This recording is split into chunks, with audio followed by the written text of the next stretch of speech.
Welcome, Shivam. Sai Ram, brother. Sairam, brother, thank you so much for coming all the way and taking time and setting all this up. It really means a lot. It's wonderful to be sitting here with you today. I do know that you were a student at his schools, but I'd like to start a little earlier. Can you tell me when you first became aware of Swami or your first memory of Swami, whether that was through your family or when you first heard of him or what it was? I remember one time I saw Swami's college prospectus, Mm. right, in which there was this Swami, and that was like maybe I was in first grade. I was like, okay, I'm going to go to this place, and yeah, I was ready for it for some reason. I don't know. Dad, mom, both of them used to go for service to Prashanti Nilam, and when he would come in the mornings, you know, there was something in it, like there's something in Swami. I wanted to be near him. I wanted to be there around him. So my sisters, they went there in their 11th grade. So at that point of time I was in 5th grade, and I started I also wanted to do that. I wanted to go there, and I said, okay, I'll start preparing. So we come there, Prashanti. We try to ask the principal, and she says no vacancy. Mm. Then we ask sometime later. Again, she says no vacancy. Then she tried to explain. She said it doesn't work like, just put one extra seat there for your kid. We have to plan other things too. We have to see whether there's a space in dormitory, whether there are enough cupboard shelves and all that stuff, right? So, but she clearly said that no vacancy. Mm. And she kept saying every time we would go, she said no vacancy.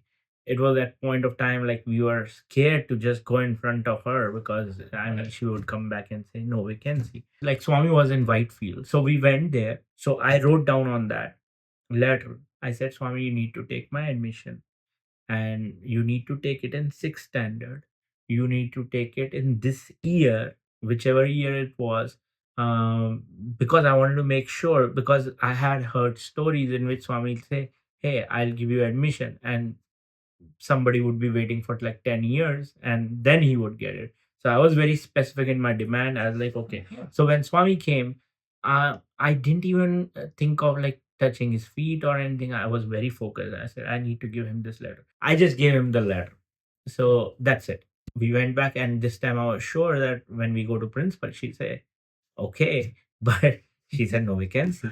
And then that time came where my mom and dad had to leave, and I convinced them. I said, see, Swami has taken my letter. Give me another 10-15 days. Let me be here. I said, think, imagine, because there it's a big decision for parents, right? Like, where to send after 10th grade, what guy would.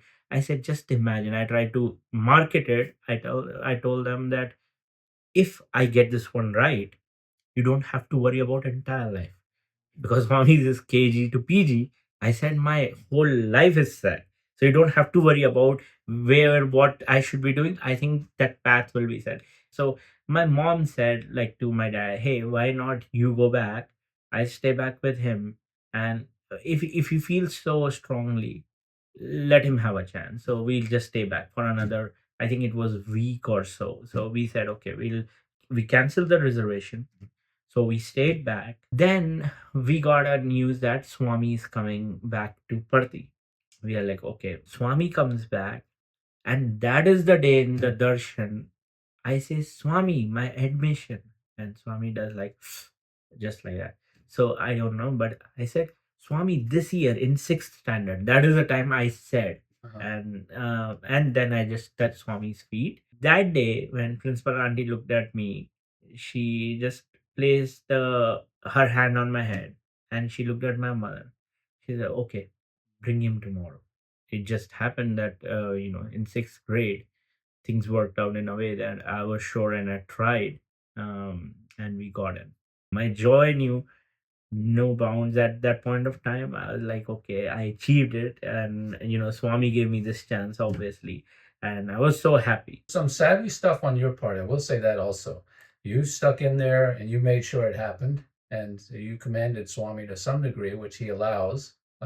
his devotees, when they really want something that's really just to get them closer to him, they can get away with a lot. So you use some savvy skills at that age. You're only maybe 11 or 12 years old or something like that. So that was impressive. So take us from there. How long were you at his schools in total? What were you were there from sixth grade on until when? So I graduated out of there. So I was there 10 years. Oh, wow. Yeah. Okay. So all the way from primary school, and then you went to higher secondary school, and then you went to university also? University, Brindavan campus, Whitefield. Oh, okay. So now you're in Swami's school. What were some of the first interactions you had with him that were very memorable for you or were impactful for you? There were so many things which would happen. Um, but interaction wise, I remember I was desperate to talk to Swami. I wanted to talk to Swami, and um, there is obviously it's very disciplined in Prashanti, as you know, like it's not like you can just walk up to him.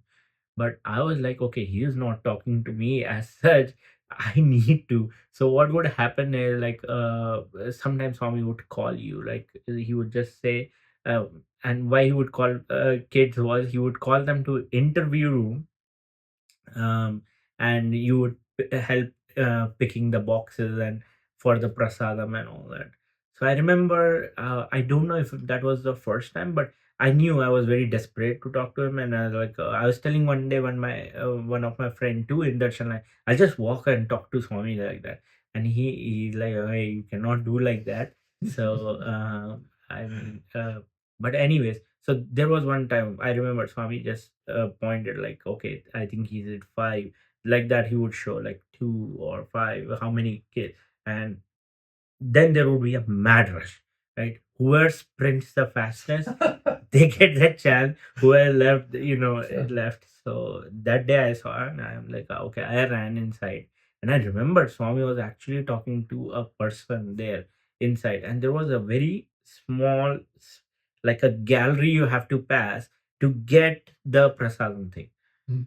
So I remember I'm carrying stuff and coming slowly here, and in this gallery, Swami is standing right here. Swami's talking. I didn't care. I just said, Swami, I want to talk to you. Sorry. And I didn't have as such anything like I want to talk about this or I have this problem. I just wanted to talk to him. So in person, because that's what I felt. I'm here now. I need to talk to him. So anyways, but yeah, Swami looked very sternly, and I was thinking, okay, I did something really wrong. I was like, okay, whatever. But at least I got next to him and I told him at least something happened. So I have a story to tell. Otherwise, that after that there were many instances like when Swami would be passing by, there were many times we would just you know when we are giving letter or something, I did say some things to him and he responded. So that was there. Okay, so you were writing letters to him. What type of letters would you write? See, I'll tell you this thing. Sometimes I wrote to him so many things, right? So many personal things, but sometimes I did not have really something to write. I would probably just write, Swami, I love you, just be with me. That's it. I just wanted, because if you don't have a letter, you cannot go. So I remember there was like this thing where people had uh, if you had like a camera, like if you get a bigger camera, you can sometimes take a request and you get a little bit like more closer and you can take pictures. I knew my dad got a camera from US here, so that was like, okay, I took that camera and I was like, okay, I'll take that. And I said, I requested that I get a chance to sit in the front. But when I sat in the front, I gave the camera to the guy sitting next. I said, when I'm sitting here, I just want to see Swami. I don't want to keep looking in that lens. I didn't like. I was like, he's there, that I can do it even in the picture or this thing. And the guy was happy because he's getting to operate the camera. See, both are happy. So I got yeah. So that was one chance. So Swami taught us like with the way he behaved. Like, don't let any opportunity go. If there's no opportunity, just pounce on it. So I mean, uh, and Swami used to say, you know why I'm called Chancellor? Because I give you guys chances. So and which was very true. I mean, he would give chances, and we have to just keep looking. I remember Swami would come to stadium, and we would be running. We don't care about whether we are wearing slippers, we are not wearing slippers. There might be, sometimes even thorns or something on the road. We would be just running, and s- it would be such a nice experience. What we wanted to do was, like, we wanted to see Swami, then we wanted to run, and we wanted to Swami see again that this guy ran and came here.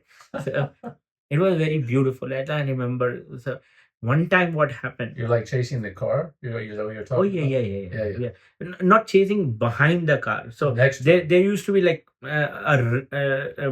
you keep a certain distance, but like Swami is going, you would see Swami is looking at you. You just fold your hand. Oh, and right then, next to the road. and then then you know that they're like till maybe say a few yards people are standing. Yeah. So you'll run and go till the last guy and again stand. So you keep doing till wherever you can. And a lot of people are doing this, so you're seeing them all Yeah. looping.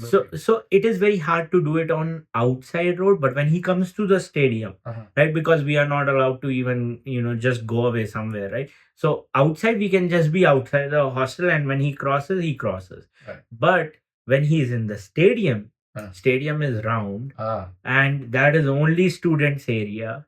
So you can run, just keep running, and just keep. The idea is like, hopefully, someone will keep looking. Someday he will even. He also knows that this guy is coming. He knows what you're doing. Yeah. So I mean, but there was so much charm and so much fun in that. I even remember these days, and I miss that how we ran behind his car, and that was a beautiful experience. Sometimes what happens is, when you are in hostel life, uh, you know maybe there are small problems, right? But you think those are like the end of the world kind of things at that point of time. So we were very small. I was so I wrote a letter to Swami. I said, I'm going to tell him, I'm going to, because at the end he will take care. So I'm giving letter to him. He doesn't take my letter. I mean, I think he took couple of letter around me or whatever, but he didn't take my letter. And at that point of time, for a fraction of the second, I felt in my heart, I was like, okay, at this moment, nobody can help me, and even you have left. That time, he comes back and he takes the letter like this. Wow. So that it's a very small gesture, you would say. It might be coincidence, you might say, but for me, that gave me the strength that whatever is going on, don't worry, you will find. So I mean, so that's what Swami has a master plan. Swami does some things in a certain way, but yeah, uh, so that was one of the instances where I felt, yeah, he's there, and that is the truth in life, right? Whatever you have to go through, you will go through. But only thing is, the Swami's umbrella. You just need that reassurance sometimes that he's there, and you would be probably facing the same thing, or you will still go through, but it will be so easy. You'll get past it, and you would have learned from it. He's there. He's just monitoring you. Okay, you passed this test. You are in this zone. You failed. You have to still learn this. So, and then he just to me, I think he's there. He just says, "Hey, you can do it. I'm there, but you have to do it." He makes you do it. So he doesn't do it for you. He sometimes makes it a little bit easy sometimes, but sometimes he makes it tough too. He's my strength. He's my everything. That's it. And literally, he has made me whatever I am. Whatever good part I am, whatever bad, that's mine. So, funny how Swami moves you along in life. That is absolutely true. That is absolutely true. And again, even on that, you would sometimes think that, what you are going to be doing next. Nobody, I realize from life, is like nobody has charted out like everything in life. You just keep walking. It's like a forest. You have a torch. Right. You just keep walking, and you'll find your path. Yeah, that's Right? great And advice. he's guiding you. So I mean, you just have that faith and just keep walking, and it will come to you. It'll come to you that what you should be doing next. Right. So you just need to hear that calling, and you need to have that clarity. You need to be connected. Right. And once you are, you will see. Jai Sai Ram, brother. Thank you so much for sharing. Sai. Yes, sir.